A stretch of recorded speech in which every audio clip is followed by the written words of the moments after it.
এইরকম একটা প্লেনের মধ্যে দুইজন যাত্রী পাশাপাশি বসা, একজন মুসলমান আর একজন অন্য ধর্মের বলতেছে যে অফার করছে যে একটু ওয়াইন খাও। তা বলছে না না, আমি কেন ওয়াইন খাবো, আমি মুসলমান। আরে বাবা, তুমি কি এখন মসজিদে আছো নাকি, ওয়াইন খেলে কি হবে? বলছে না, আমি ওয়াইন খাই না। তখন যে ওয়াইন অফার করতেছে সে বলতেছে যে তোমাদের যে কি ধর্ম রে বাবা, গির্জায় গেলে আমরা ওয়াইন খাই না, তোমরা আবার মসজিদ না মানে হচ্ছে বাড়ি না, একটু ফ্লাইটের মধ্যে একটু রিল্যাক্স করবা তবু ওয়াইন খাবা না, ব্যাপারটা কি?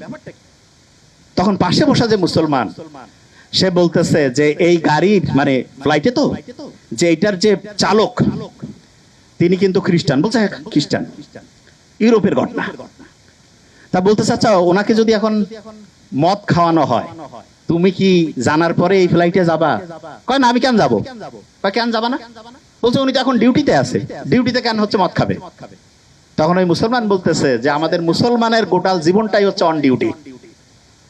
অন ডিউটি, পড়া, বিয়া শাদী, কথা বলা, কথা শোনা, যা কিছু আছে অন ডিউটি। বিলিভ মি, এটাই সবচেয়ে সত্যি কথা।